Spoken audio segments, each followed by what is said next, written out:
Yeah, hello. Good afternoon.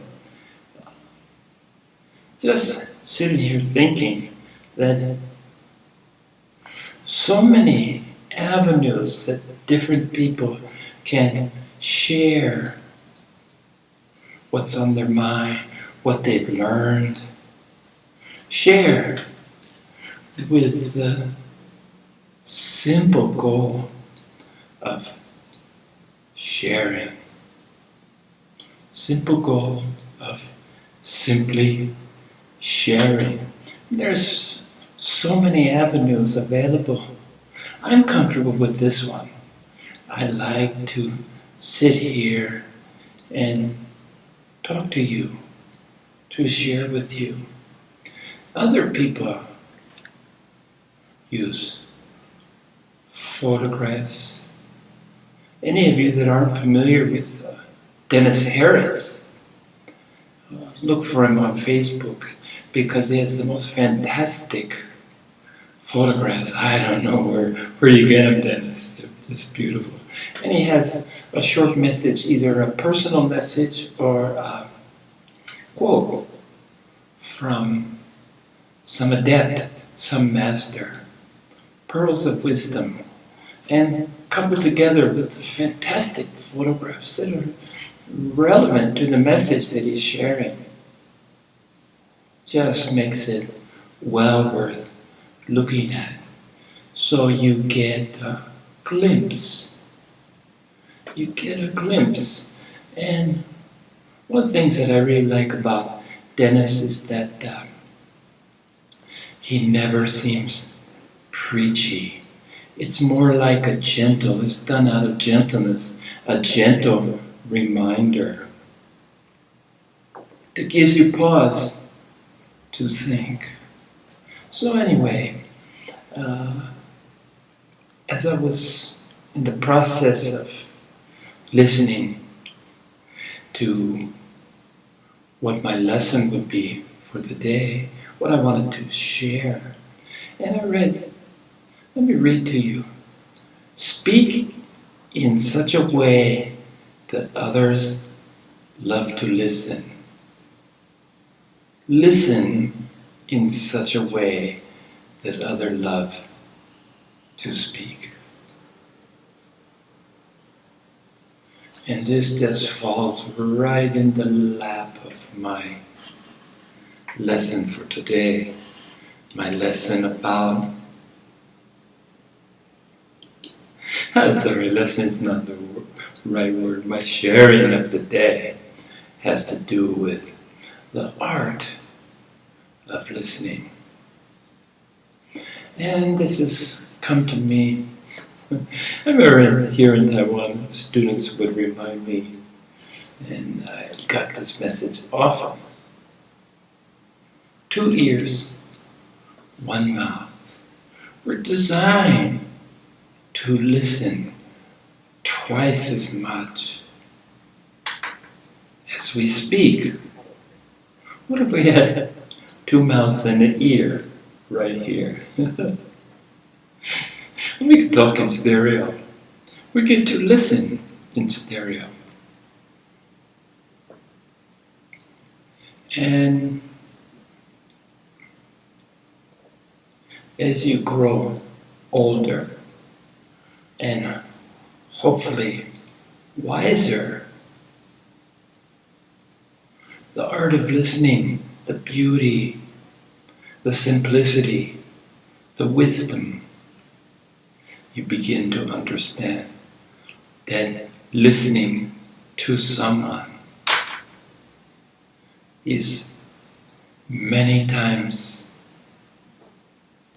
more constructive than talking, because talking we seem to talk at somebody instead of talk to or talk with. Especially when you want to share your wisdom. It doesn't take much to go from sharing to something that sounds pretty preachy. And I have no desire to preach to anyone. And I suggest that if you do find something preachy, it's time to tune it out, because that's certainly not my intent. My intent is simply to share in the hopes that it might be useful to others. To share things that I noticed while absolutely having no claim to originality. Everything that can be, will be, and has been said is in the process of being said, or has been said, or will be said.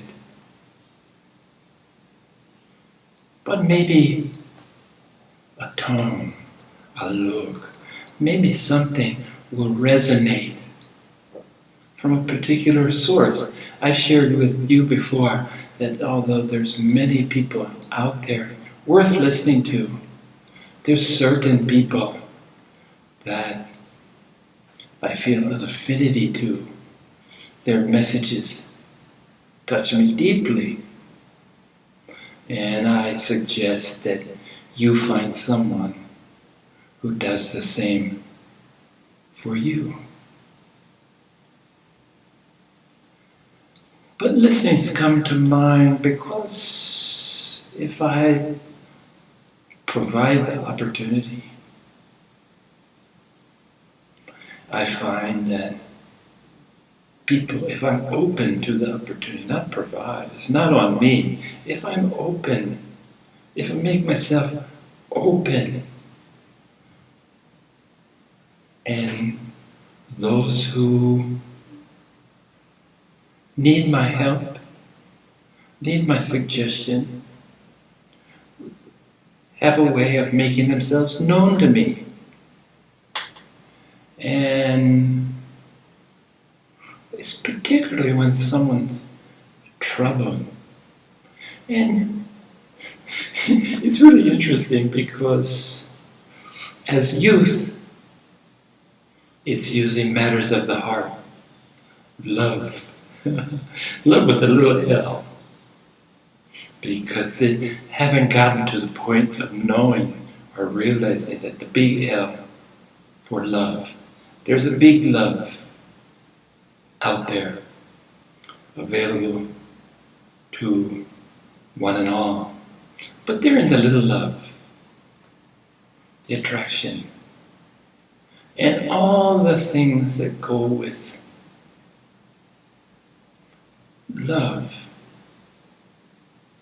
Romantic love we're talking about here.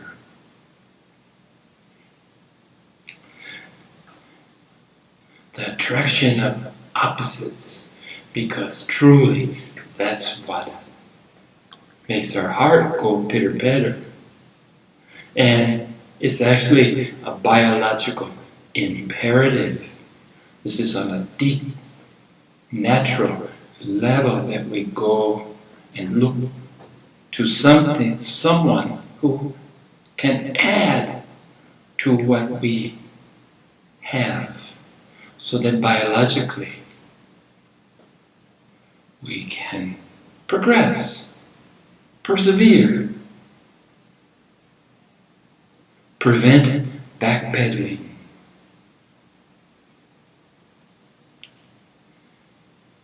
And when people come to me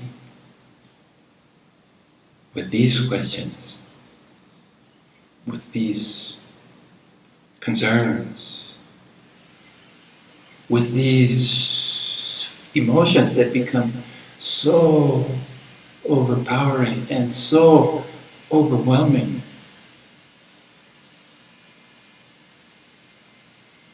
that they're capable of thinking of nothing but all-encompassing as they see it. And listen. And listen some more.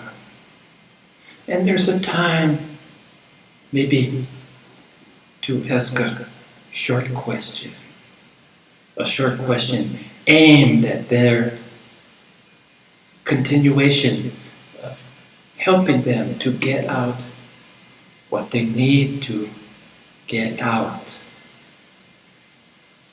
And the beauty of this patient listening, the art of listening, is that the questioner, the one with the desire, the unrequited love, most often will answer, will give you the answer that they are seeking validation of. Within the question, if you listen long enough, is their answer, the answer that they prefer. And a good listener will hear that and make a quiet decision with no comment, with no verbalization. Make a guided, thoughtful decision that can you support in good conscience the validation of what they're so desperately seeking. You have to weigh. First of all, you have to understand that they're closed at that time to entertaining any other answer than the one they've arrived at. And if you try to preach, if you try to bestow wisdom, no matter how well intended, you'll meet a brick wall. So what you have to consider is, can you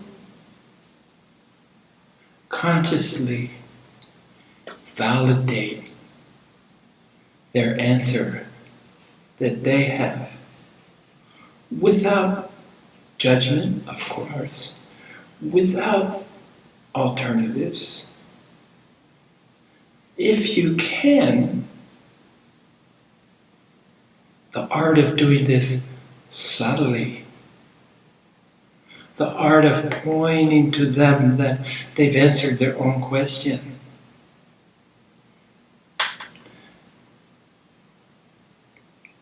That's the first step. Can you do it wholeheartedly? Can you do it with the entire heart? Not simply because you want to make them feel better temporarily, because at best that's all you can accomplish in these big questions in life. This is among the younger set.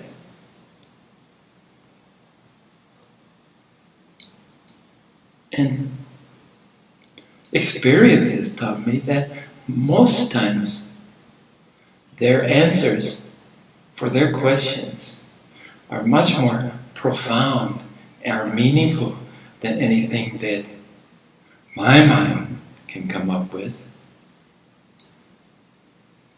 So skillfully pointing out, subtly pointing out that they indeed have answered their own question, and offering your support. And this with the caveat that you can do this in good conscience. This is not a harmful, because they will find the truth of their answer sooner or later.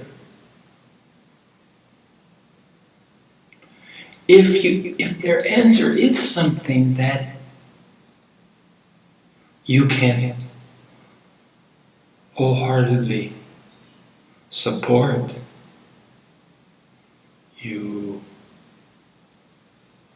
let it go without comment. Because if you don't rush to speak, the person with the question, the person with the concerns, will fill in that uncomfortable silence. Because people aren't comfortable. It's not a social nicety to let time lapse between the question and your response, your voice, your vocalization.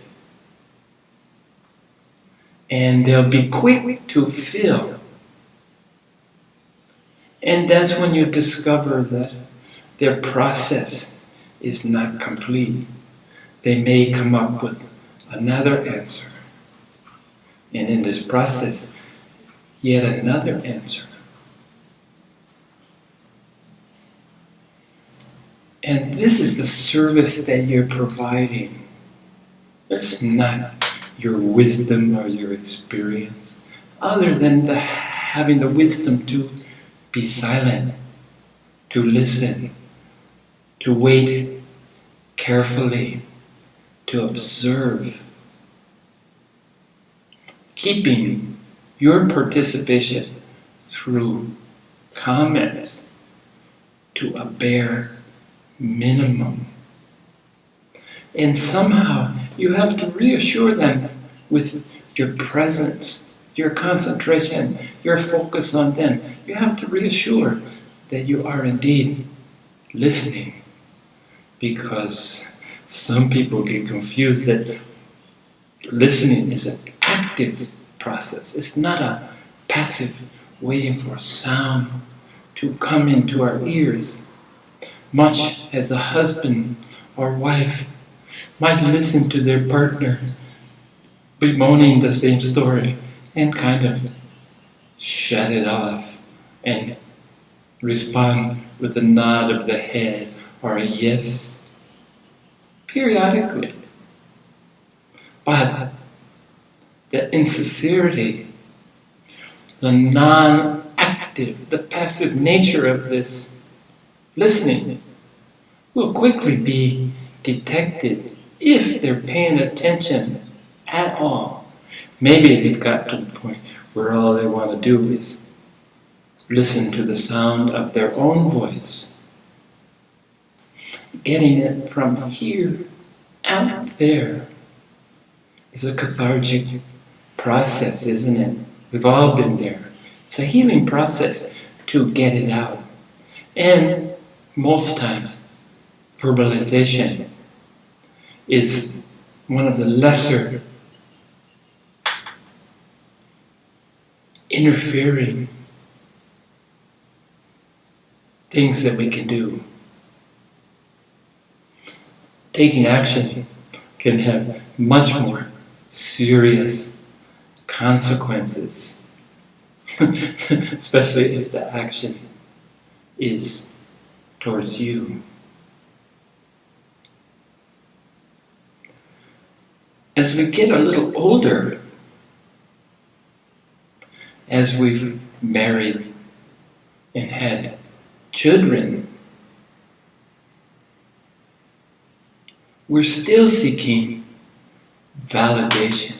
Most people are always in a process of looking for validation, to have some outsider tell them that they're worthy, they're correct, they're worthwhile, they're on a good path. And these people are facing the basic insecurities that go along with life. Did I choose the right partner? How will things turn out for my children? Can I find any satisfaction whatsoever in this job that I don't really care to be doing? Am I treating my spouse fairly? Am I a good father or mother? Am I a good provider? These people want to talk, but this is where the art of questioning. Ask an open-ended question that provides them with an opportunity to talk, to let it out if that's what they need to do. I remember talking to people close to my life, and I just give them permission. I said, hey, venting. Things are bottled up, venting. I'm a willing participant in your venting process. So that these people at this age, not only are they questioning their own efficacy, their own success or failure in being a human being at this point of their lives, they're, especially being in Asian societies, it's all pushed inside because it's acceptable to some extent for women to talk in this culture, women to talk to other women, but men have no real avenue to express themselves, and their need is no less than their feminine counterparts. The women are just given a place in society that most times they have more access to, and even a little bit of encouragement to vent, to express themselves, to share what they're thinking, what they're feeling. But this age group, 20s, late 20s through 30s, their questions, their need to verbalize will most times be just getting it out. And again, their answers are contained in their own questions. But now they've become more aware of this propensity, this ability that we have, that within our questions are our answers. They're more aware of that. So, other than a few prompting questions, they're not asking as much for you to validate their answers. They're talking so that it will come back to them. And most times they're able to recognize it without commenting on it and walk away from their time with you better for the time they spent. So young people need more to pull the answer because they haven't discovered that they always have, as we do, the answers to our own questions. Now, whether they're the correct answers is a topic for another day, but they're meaningful to you. They're the answers that, as a young person, you seek validation of.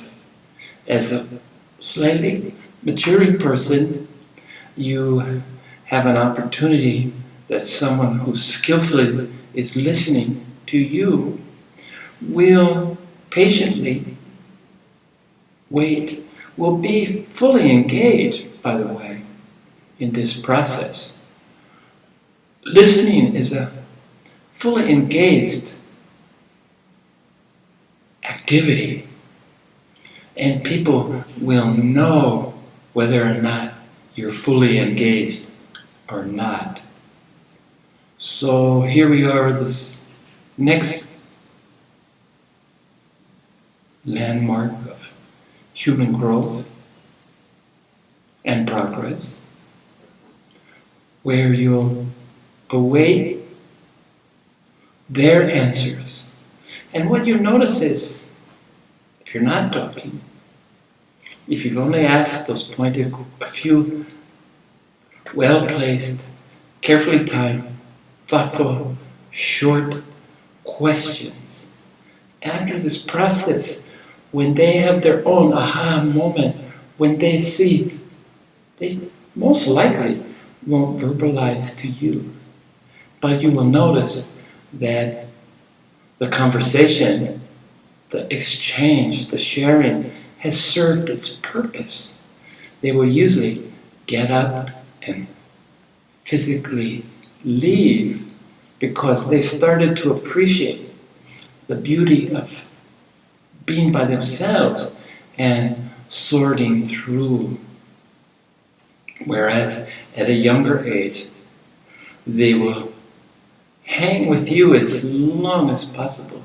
And when they do leave you, it will be towards a group activity. It will be towards being with their peers. So we're learning that we have our own answers. We're learning that even after we've answered the question, we need self-inquiry, self-evaluation. Then the next group is people that midlife crisis, men and women who are questioning their choices, questioning how life could have been different. One of my favorite stories that kind of shows this generation is a student of mine had a breakup with a boyfriend that long term, I think from early high school, maybe even junior high school, all the way to senior year of university. And they broke up. And she went to her mom. And she was just looking for reassurance, looking for comfort, looking for mom to validate that this bum, this guy really blew it, you know. And she's pouring her heart out to her mom, and her mom listens and says, "You're so lucky." And she just stopped. The tears stopped. "How can you say that, Mom, that I'm lucky? The love of my life has abandoned me for this other woman." And she just sat and smiled and quietly pointed towards the room where her husband, my student's father, was sitting, doing whatever we do after 30 years of marriage in another room. And she said, "He's my first love." And that really hit home to my student because she'd never thought of mom and dad in terms of first love. And she knows that children know that life of their parents, the parents' relationship is complex, complicated, problematic, troublesome, worrisome, and brief times successful and beautiful and contentful, but most times not. And mom shared. She said, "I had never had an opportunity to try anyone else. My first and only love. So now I'm sitting, my chances are gone, and I'm full of wonderment about the circumstance I'm in now. Could it have been better? Could have I found a better man? Could I have found a better mate, a better partner, a better person to spend my time with? Could I? Well, I didn't have the opportunity as I saw it. So, honey, this is mom speaking to the daughter. You're lucky that you have a chance to meet someone new, someone different, and who might be better suited for you. Well, mom's a fortune teller because that happened. Now she's married, has a little girl, and life is quite good. So here we have someone from the age group, the third stage of life, that's questioning decisions and choices and their situation in life. Questioning, evaluating. A lot of times divorce happens here. Children, the marriage lacks the purpose of what it was created for. It was created to generate children and provide and nurture children as they leave the nest. This hollowness, this lack of purpose. But if the relationship, as all good lasting relationships seem to be, started from friendship and then moved to passion, and as the passion extinguished, because it will, for a number of different reasons, you have the friendship to come back to. The foundation, because it's companionship, it's comfort you provide for each other that become significant in life after you've accomplished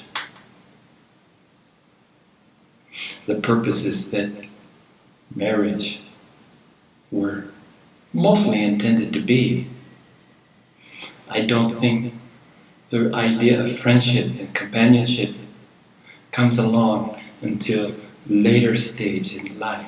So here's another set of questions. And in this generation, if I was to talk to the mom, there's really no answers because it's hypothetical questions. What if? Yes, indeed. There's no answer to what if.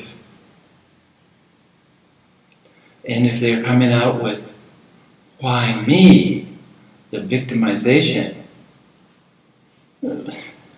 All of us are wont to say, why not you? Although this would probably not be a very constructive comment, no matter how steeped in reality it is. It will not be a welcomed comment that the receiver wants to hear.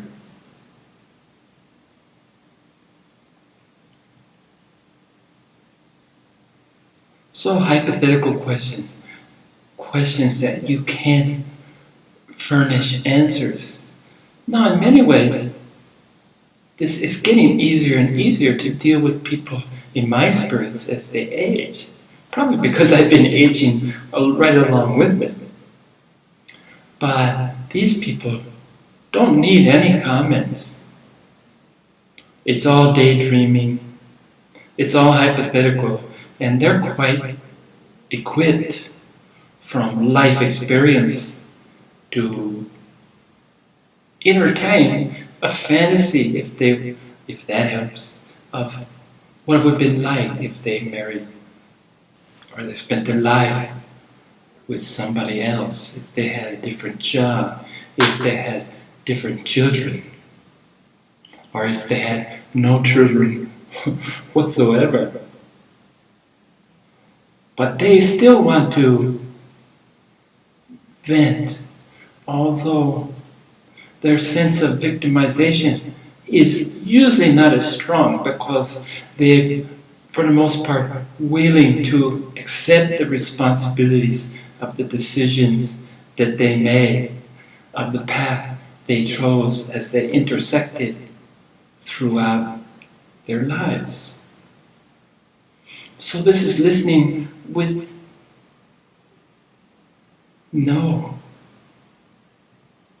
response. A smile. Sometimes a hug will help. I find in my personal life that a hug for me cures all. But if a hug doesn't feel appropriate, mindful listening, active listening, without talking. And these people will find so much comfort, I find, in your silence, while reassured that you're focused, that you're paying attention, that you are indeed listening to them. So just in the act of listening is the solution for most what ails them. And they're able to pick up from there and go on about their lives without the radical changes that happen sometimes from mid-age crisis, the divorces, the quitting the jobs, the going off on quests.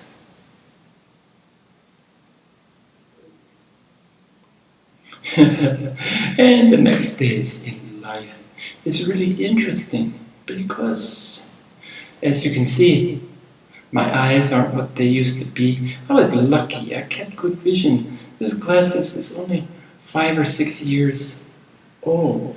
I was 64, 65. Still could read the newspaper without any assistance. Now I have to get one of those watches with the big numbers. Yeah, but they deteriorate.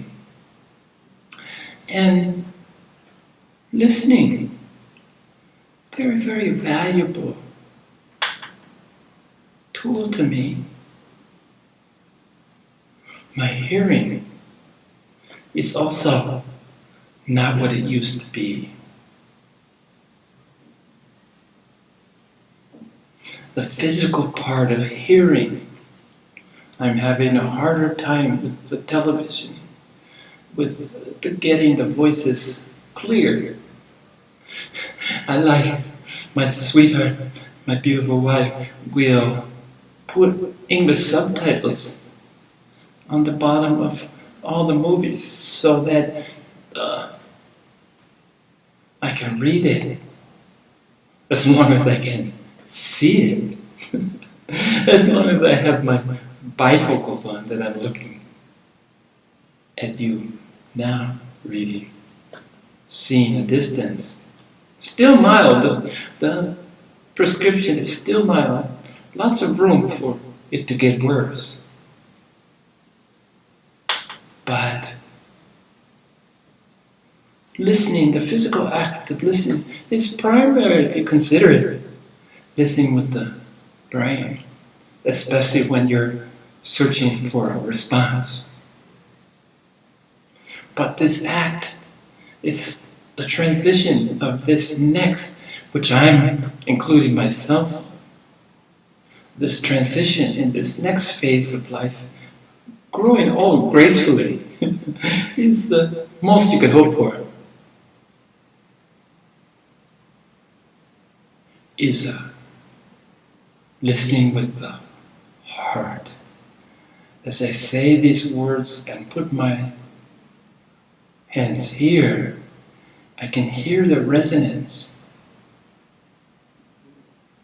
So I know, I feel secure, I know that if indeed my hearing goes, I've trained myself to listen with new ears,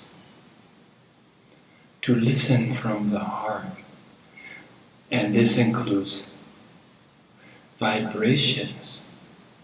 Just as a deaf person compensates for lack of physical hearing. They compensate with empathy. They compensate with projection. They compensate on vibrations. So the art of listening is like everything else. It's in a state of continual evolution.